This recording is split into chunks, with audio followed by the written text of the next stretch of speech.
Allah subhanahu wa ta'ala Peygamberimiz sallallahu aleyhi ve sellem hakkında Kur'an-ı Kerim'de Kalem suresinde aytadır: "Ve inneke le'ala hulukin azim." Dürüstlükte sen en kurkem, en yaxşı, en ulug' ahlaklı buldun deyip. Şuna göre Peygamberimiz sallallahu aleyhi ve sellem ahlak, edep meselesinde bizning için en kurkem hem en zor örnek bulup durar. Hem başka meselelerde de Peygamberimiz sallallahu aleyhi ve sellem bizim için örnek bulup durar.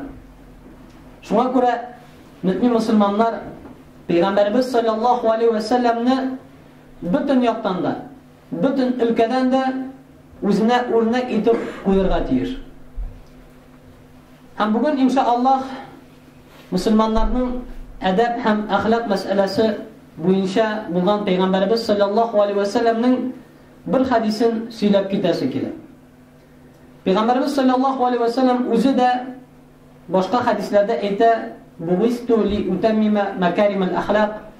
Dürüstlükte min ahlak edepnin yani nindi bularga kerakligin ko'rsatir uchun tamamlab keldim deb. Şuna göre Peygamberimiz sallallahu aleyhi ve sellem'nin ahlak edep boyunca bulgan hadislerinde bizning Müslümanlar için büyük zor faydalar hem büyük ibretler var. Biz bilip turabız cemaat, Kur'an-ı Kerim'de Allah subhanahu wa ta'ala Müslümanlarını kardeşler deb atayıp. Peygamberimiz sallallahu aleyhi ve sellem özünün hadisinde el muslimu ahul muslim deb bir Müslüman ikinci Müslümanın kardeşi deb atayıp. Allah subhanahu wa ta'ala hem Peygamberimiz sallallahu aleyhi ve sellem Müslümanlar bir-birisini yaratsın için ko'p ayet hadisler aytilar. Şu Müslümanlar arasında bulunan muhabbet, ülfet hem beyleniş, mut bulsun için. Hem Allah subhanahu wa ta'ala şunday Müslümanlarını hakkında ayta koysunları özlerin kurban etip bir kadar derecede başka kardeşlerine yardım ederler, buluşarlar. Özleri ağırlıkta hem hacette bulsalar. Hem Peygamberimiz sallallahu aleyhi ve sellem Müslim'de getirilen bir hadiste ayta dürüstlükte Allah subhanahu wa ta'ala kıyamet gününde aytirdi: "Koyda benim ulug'ligim için, benim büyüklüğüm için bir-birisini yaratuşlar koyda deyip. Men alarni özümning ko'lagan ostımda ko'lagalarmin. O günde Allah'ın ko'lagasidan boshqa, yani Allah bilan bor etgan ko'lagadan boshqa hech bir ko'laga bo'lmas deb Allah subhanahu wa ta'ala aytadi. Yani mümin Müslümanlar bir-birisini Allah subhanahu wa ta'ala için yaratalar ekan, suyalar ekan, inşallah bu alarning qiyomat kunida boshqa ko'laga bo'lmagan vaqtda Allah Teala bor qilgan ko'laga ostida qolganlarına bir sebep bo'libdir. Hem At-Tabarani'da keltirilgan Abdullah bin Umar radıyallahu anhudan Peygamberimiz sallallahu aleyhi ve sellem'nin hadisini aytib ketasi kelar. Agar da cemaat şu hadis boyunca ana biz yaşasak da, şu hadis boyunca ana da biz bir-birimiz bilan oralarimizni kuylasak, joylasak, bizga Allah bilan ont etam yetar edi.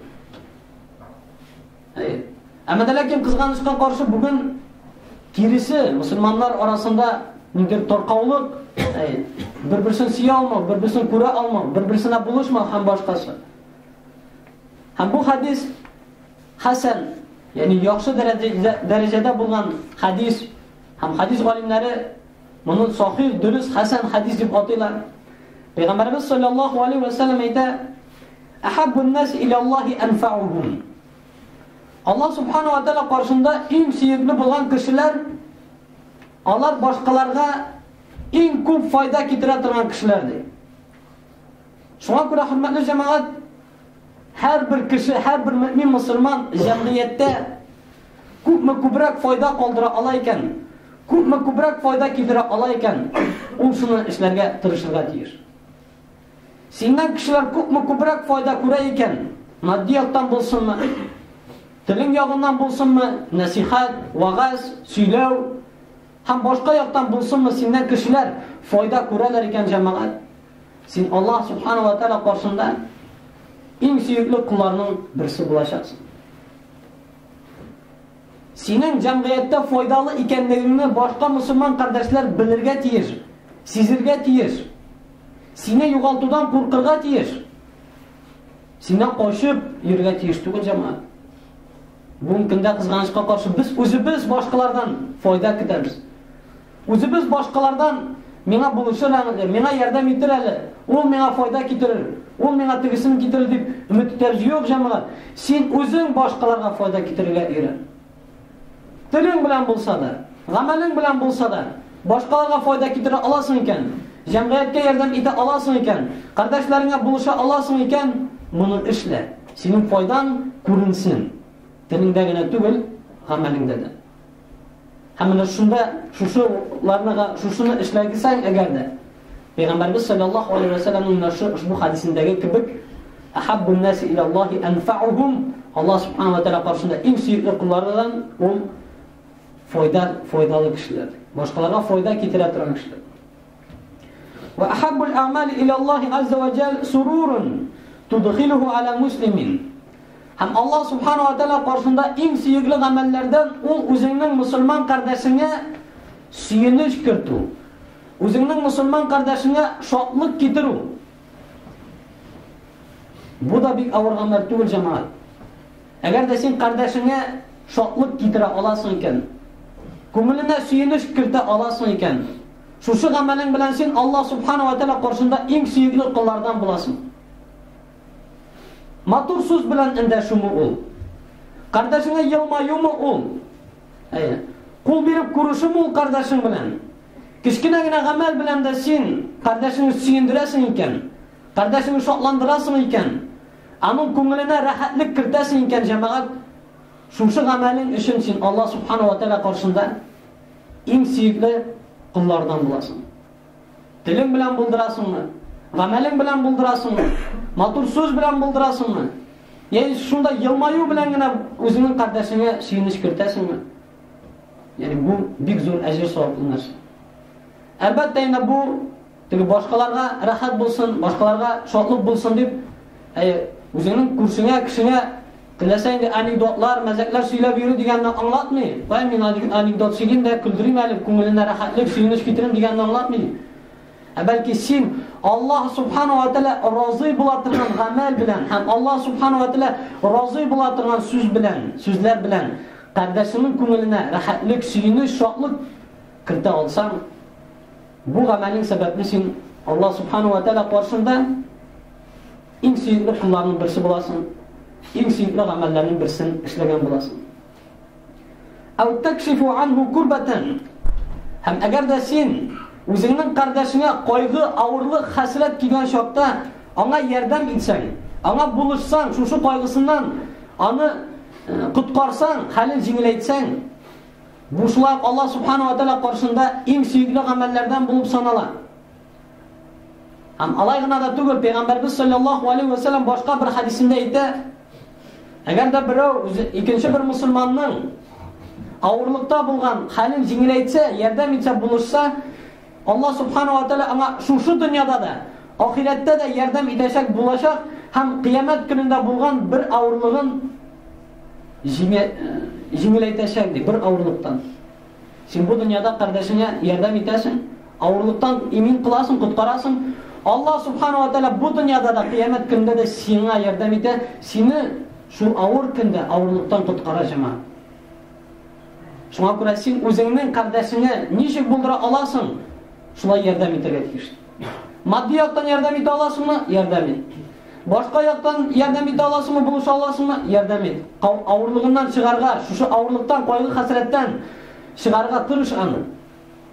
Алай да булдыра алмыйсың икән, һич югы телең белән аның кайгысын уртаклашып, аңа яхшы насихатлар әйтеп, телең белән булса да аңа ярдәм ит, аңа булыш, аңа шушы авыр кайгы, хәсрәттән котылырга ярдәм кулыңны суз. Әгәр дә алай да булдыра алмыйсың икән, һич югы кимендә аның өчен дуга кыл. Раббым аның хәлен җиңеләйтсәң иде.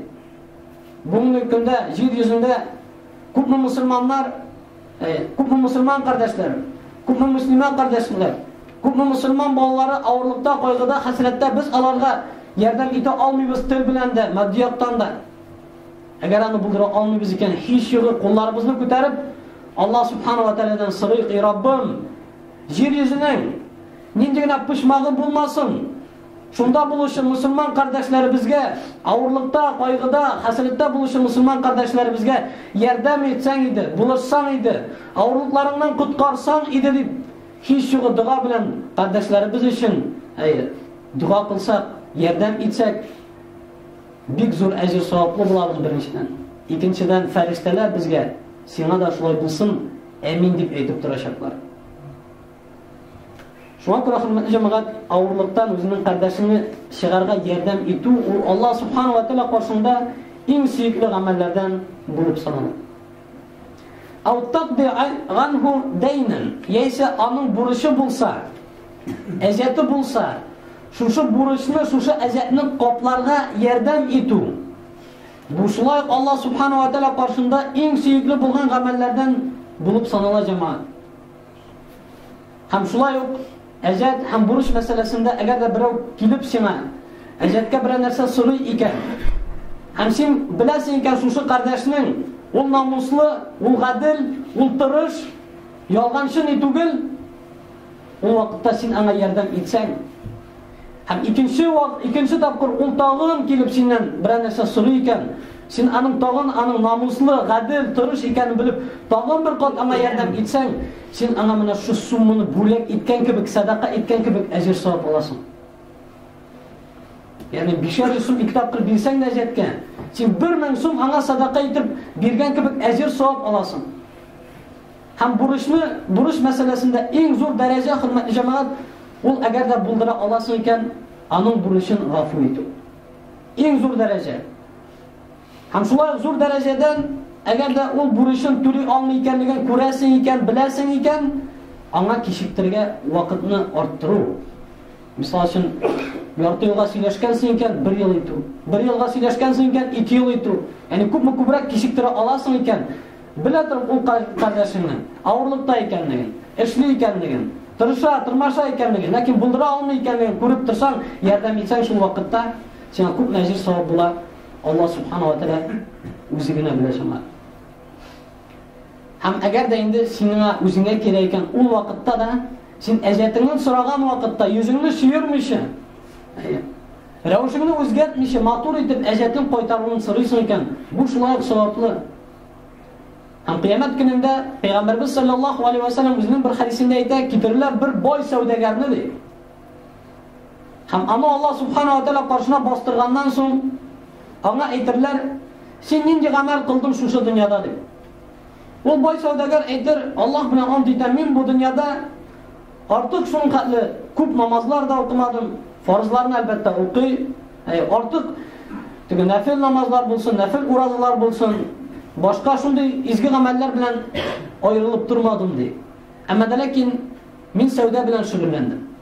Һәм мин эшчеләремә әйтә идем, әгәр дә бурычы булучылар була икән, түли алмасаларны, аларны гафу итегез, яисә аларга кичектерегез дип. Һәм Аллаһ Субханаһу ва Тааля нәрсә дияр аңа? Аларны гафу иткән кебек мин дә сине гафу итәчәкмен дип, һәм җәннәткә кертәчәк шул кешене.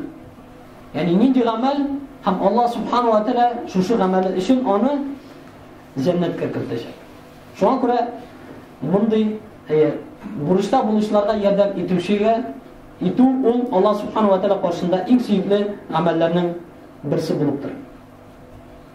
Шулай Пәйгамбәрбез саллаллаһу алейһи ва саллям әйтә, "Ау тaqridu anhu ju'an."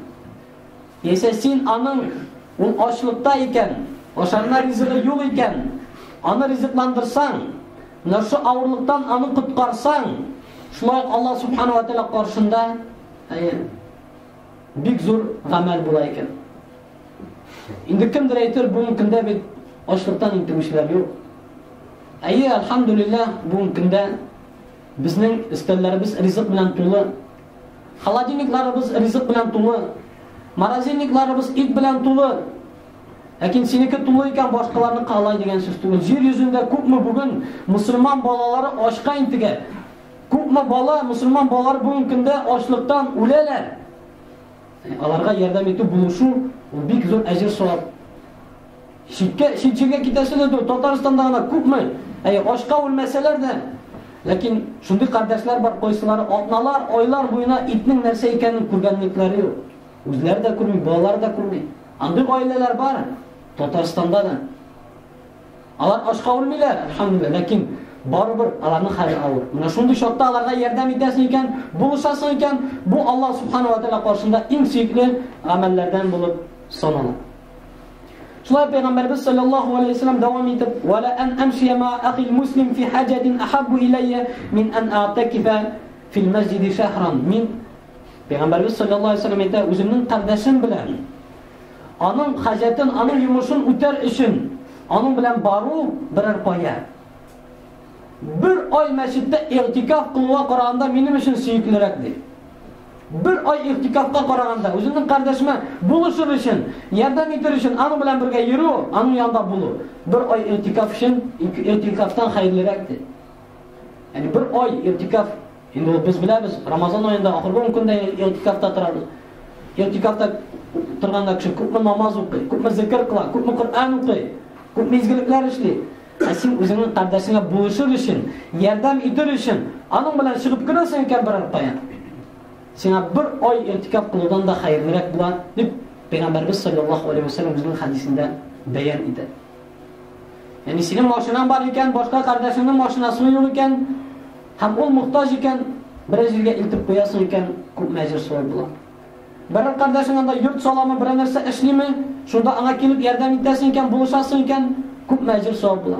Яни bir ay игътикаф кылудан да сөйклерәк дип Пәйгамбәрбез саллаллаһу алейхи ва саллям әйтә. Шулай ук "Ман каффа гадабуху сатараллаһу гавратаху." Һәм кемдә кем үзенең ачуын тыеп кала икән, Аллаһ субхanahu ва тааля аның кимчелеген яшерер ди. Башка хадистә Пәйгамбәрбез саллаллаһу алейхи ва саллям әйтә: "Ман сатара муслиман сатараху Аллаһ фи дунья вал ахира." Кем үзенең мусульман кардәшенең гаибен, кимчелеген яшерсә, Аллаһ субхanahu ва тааля аның гаибен һәм кимчелеген бу дөньяда да һәм кыямәт көндә дә яшерәчәк. Бүгенге көндә кызганычка каршы киресен күрәбез. Мусульманнар бер-берсенең гаибен ачып салалар, гайбәт сөйлиләр. Әле аның күбесе бухтан, бөтенләй ул мусульманга хас булмаган гамәлләр. Күпме гайбәт, күпме нәрсә. Һәм шундый фикер туа, андый кешеләрнең кыямәт көнендә күрсәтерлек гөнаһлары юк кебек кыланалар. Субханаллах, әгәр дә безнең кылган шу гөнаһларыбыз, кылган начарлыкларыбызны бөтен кеше алдында кыямәт көнендә ачып салсалар, без бит җирдә ярык эзләячәкбез, шунда кирип качыр өчен. Үзебезнең гөнаһларыбыз яшерлек нәрсәләр булмаган кешеләр кебек, мусульманнарның гаврәтләрен ачып йөрибез икән, аларның гайбәтләрен сөйләп йөрибез икән. Безнең шушы гөнаһларыбызны Аллаһ субхanahu ва тааля яшермәячәк.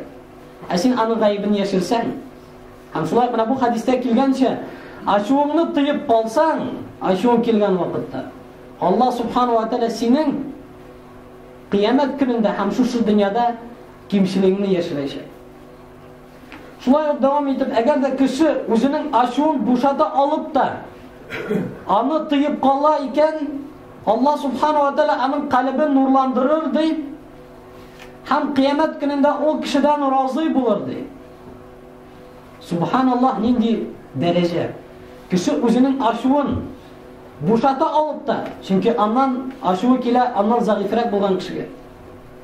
Аннан көчсезрәк булган кешегә, аннан дәрәҗәсе түбәнрәк булган кешегә. Булсын ул хатыны, баласы, аннан яисә башка берәр мусульман кардәше, ул ачуы килеп тә тыеп кала икән, үзенең телен һәм үзенең кулларын, гамәлләрен тыеп кала алса, беренчедән Аллаһ субхanahu ва тааля аның гаврәтен яшерәчәк, ягъни кимчелеген яшерәчәк, һәм икенчедән кыямәт көндә аннан разый булачак һәм калбын нурландырачак. Бүгенге көндә җәмәгать мусульманнар арасында бер-берсе белән менә талашыр өчен, бәрелешер өчен бер ышкын кирәк. Бер ышкын, кичкенә генә ышкын кабынып китә икән, мусульманнар бер-берсе белән бәрелешеп, талашып, ызгышып, бөтен хадисләрне онытып, куябыз без ахират хадисләрен. Кая алар белән нәрсә эшлибез? Син ачуыңны тыеп кал. Берне ямыйсы дигән вакытта, берне тутырып әйтәсе иде дигән вакытта, телеңне һәм кулыңны тыеп кал җәмәгать. Аллаһ субхanahu ва тааля синнән кыямәт көндә разый була. Моннан да зуррак нәрсә булсын? Аллаһ Тәгаләнең ризалыгы. Әмма ләкин кечкенә генә нәрсә өчен кардәшләр бер-берсенә үпкәләшеп, талашып, ызгышып, һәм шуның өстәвенә Аллаһтан бәрәкәт көтәләр, Аллаһтан иминлек көтәләр, һәм башкасын көтәләр. Шулай ук Пәйгамбәрбез саллаллаһу алейхи ва саллям дәвам итеп әйтә, һәм кем үзенең кардәше белән аның эшен эшләр өчен, яисә аның хаҗатын эшләр өчен барса, Аллаһ субхану ва тааля аның аякларын нык тотачак ди. Шул көндә нык тотачак, кайсы көндә кешенең аяклары калтырар, тезләре бөгелмәс, һәм ул атларга да кыймыйча торган көндә, ягъни кыямәт көнендә Аллаһ субхану ва тааля андый кешенең аякларын нык тотачак ди, кем үзенең кардәше өчен аның белән барып, шушы эшен төгәлләп кайтып килсә. Ягъни берәр кардәшеңнең берәр хаҗаты бар икән, берәр авырлык килгән икән, берәр йомышы килеп чыккан икән, син аның белән шул эшне эшләп кайтсаң, шул эшне төгәлләсәң, Аллаһ субхану ва тааля кыямәт көнендә, тезләр калтыраган көндә, адым да басырга курыккан көндә синең аягыңны нык тотачак, үзенең ярдәмен бирәчәк. Шуңа күрә менә бу кардәшеңә ярдәм итү, кардәшеңә булышу, ул бик кирәкле булган нәрсә, бик мөһим булган нәрсә. Һәм күпме кардәшләр бүгенге көндә бер-берсенә мохтаҗ. Җәмәгать, без мусулманнар бер-беребезгә мохтаҗ. Бер-беребезне якламасак, бер-беребезнең кадерен белмәсәк, бер-беребезгә файда китермәсәк, бер-беребезне аңламасак, бездә менә шушындый ныклылык, бәйлелек булмаячак. Шул таркаулык дәвам итәчәк. Һәм шуңа күрә Пәйгамбәрбез саллаллаһу алейхи ва саллям хадисның ахырында әйтә: "Ва инна су'ул хулук ла яфсудул амал." Һәм начар хулук ул гамәлне боза ди. Ничек итеп уксус балны бозган кебек. Начар хулук синең кылган изгелекләреңне боза. Уйлап кара җәмәгать. Син 5 вакыт намаз укыйсың, ураза тотасың, нәфил намазлар укыйсың, нәфил уразалар тотасың, закат садакалар бирәсең, хаҗлар кыласың, Коръән укыйсың, дуга кыласың, зикр итәсең, һәм башка изгелекләр эшлисең. Әмма ләкин синнән башкалар зыян күрә. Синең әдәбең начар, хулкың яхшы түгел. Синнән мусулманнар каршы бери, күрешәсе түгел моның белән дип. Чөнки синең әдәбең аларга карата бик начар. Менә җәмәгать, синең шу бүтән укыган, кылган изгелекләрең юкка чыга, бузыла. Уксус балны бузган кебек, менә шу начар хулкың синең кылган изгелекләреңне буза. Һәм моңа тагын бер кат булып дәлил Пәйгамбәрбез саллаллаһу алейхи ва саллям янына киләләр. Һәм бер хатын хакында сорыйлар. Һәм әйтәләр, ул хатын төннәрен намазда тора ди. Көндезләрен ураза тота ди. Фарыз намазларыннан тыш әле нәфил намазлар, фарыз уразасыннан тыш нәфил уразалар тота. Әмма ләкин ул күршеләренә теле белән зыян сала. Пәйгамбәрбез саллаллаһу алейхи ва саллям нәрсә дип әйтә? Коткарачакмы ул хатынны җәһәннәмнән аның кылган изгелекләре? Ла хайра фиха. Ул хатында бер хәерлелек юк ди. Хия финнар. Ул хатын кыз утта булыр ди. Утта булыр ди. Менә шушы теле белән генә, әле ул теле белән генә башкаларга зыян китерә. Үзенең күршесенә зыян сала. Һәм аның кылган изгелекләре юкка чыга. Алла сакласын, кыямәт көнендә кеше үзенең укыган намазларын, тоткан уразаларын, кылган хаҗларын, биргән садакаларын күрмәсә, башкаларга зыян иткән өчен, башкаларга зыян китергән өчен, башкаларны рәнҗеткән өчен, башкаларны мыскыл иткән өчен, башкалар турында гайбәт сөйләгән өчен, башкалар турында бохтан сөйләгән өчен, бөтен изгелегеңне юкка чыгарсаң, синнән дә хәсрәтле кеше булырмы? Алла сакласын. Һәм шулай ук күп кенә кеше атлана, минем бит характерым шундый ди. Минем хулкым шундый ди, Аллаһ Тәгалә мине шулай яраткан ди. Ләкин бу дөрес атлану түгел. Менталитетның да монда катышы түгел, катышы юк. Умар бин Хаттаб радиллаһу анһу исламга хәтле нинди кеше иде? Нинди каты бәгырле, каты куллы, нинди каты кеше иде, ләкин ислам кабул иткәч, аның ул кеше бөтенләй үзгәрде, икенче кешегә әйләнде. Мусулманнарга карата ул шундый йомшак, шундый гадел, шундый яхшы кешегә әверелде. Хәтта халиф булган вакытта ул факир мискиннәрнең өйләрен табып, үзе ризык күтәреп аларга итеп йөри. Әйтмәде бит Умар бин Хаттаб, минем холкым шундый инде, Аллаһ Тәала мине яраткан, шуңа мин шундый булам дип. Юк. Бу үзгәргән. Шуңа күрә холыкта, менталитетта монда катышы юк. Син үзең исламда икән, менә шу хадисләрне беләсең икән, ул хадисләр синең телдә генә түгел. Без бит телдә генә бүген. Кардәшем, брат. Агамәлдә кайда ул? Мугамәләдә кайда ул? Әдәп әхлакта кайда ул? Менә шунда булырга тиеш ул беренче шартта. Телдә генә калырга тиеш түгел. Үзеңә кирәк булган вакытта гына түгел. Башкаларга файда китергән башка. Башкаларга мугамәлә кылган вакытта булырга тиеш ул синең яхшы һәм күркәм холкың. Хәтта син исламга кадәр никадәр каты һәм начар холыклы булсаң да, ислам сине үзгәртергә тиеш. Шуңа күрә инде Аллаһ Субханаһу ва Тәала яхшы безгә барчабызга да яхшы холык биреп, bir-birimizni аңлап, хөрмәт итеп, bir-birimizni яратып, Аллаһ Субханаһу ва Тәала ризалыгы өчен менә шу сыйфатлар белән сыйфатланып яшәргә насыйп итсен һәм начар холыктан, начар әдәптән һәм таркаулыктан Раббыбыз Аллаһ Субханаһу ва Тәала үзе сакласын һәм Аллаһ белән әйтәм, шу хадис буенча гына без яшәсәк тә бер-беребез белән безнең күп аңлашылмаучанлыклар һәм күп низаглар юкка чыгыр иде. Раббыбыз Аллаһ Субханаһу ва Тәала шу җәмгыятьне ныгытыр иде. Һәм мусулманнарга бердәмлек бирер иде. Aqulu qawli hadha wa astaghfirullah li wa lakum.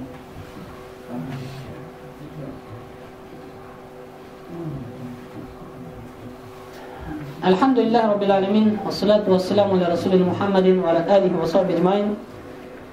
Ushbu hadis qizg'anishga qarshi bizning ko'pimizning g'amalibizga hali kirib bitmagan. Nasıl hadis boyunca en yaxşı kişiler başkalarına fayda kitirirler. Kızganış bu mümkünde kubimiz başkalardan fayda tugul, ise fayda kitirir tugul, girişince ziyan kitirirler. Şuna yok. Bunda kardeşine suyunuş kırtı turunda var. Lakin kub kişi bu mümkünde suyunuş kırtmışa girişince aşu kırtırlar, nefret kırtırlar. Монда кардашыңа булышу турында сүз бара. Бүгенге көндә күп кеше ничек кенә булышмаска иде дип кошып йөри. Булышырга мөмкинчелеге була торып та. Бу хадисләрдә әйтелә, мусулманнарның гаврәтен ачмау турында. Һәм ачуны тыйып калу турында. Ләкин бүгенге көндә күпме гайбәт, күпме бухтан, күпме кардәшләребезне сату, кардәшләребез турында гайбәт сөйләү. Ким таралган нәрсәләр. Монда бара кардәшләргә ярдәм итү булышу, кимендә хәтта кимендә дуа кылып кардәшеңә ярдәм итү. Һәм монда бара яхшы холык турында һәм начар холыктан сыгыну, начар холыклы булмау, ләкин бүген кызганычка каршы безнең киресе. Һәм шуңа күрә без менә шундый хәлдә. Шуңа күрә Раббыбыз Аллаһ Субханаһу ва Тәала бәрәкәтен бирми. Шуңа Раббыбыз Аллаһ Субханаһу ва Тәала күңелләребезгә тынычлык бирми. Аның сәбәбе үзебездә. Без үзгәрсәк, Аллаһ Тәала безне һәм җәмгыятебезне үзгәртәчәк. Инде Аллаһ Субханаһу ва Тәала безне хәйрлеккә үзгәртсен, ярдәм итсен, яхшы холыклы, яхшы әдәпле булып, Аллаһ Субханаһу ва Тәаланың кушканнарын үтәп, аның тыйганнарыннан тыйылып яшәүчеләр җумасыннан кылсын. Инде Раббыбыз Аллаһ Субханаһу ва Тәала кылган изгелекләребезне кабул итсен, кылган хаталарыбызны, гөнаһларыбызны кичерсен.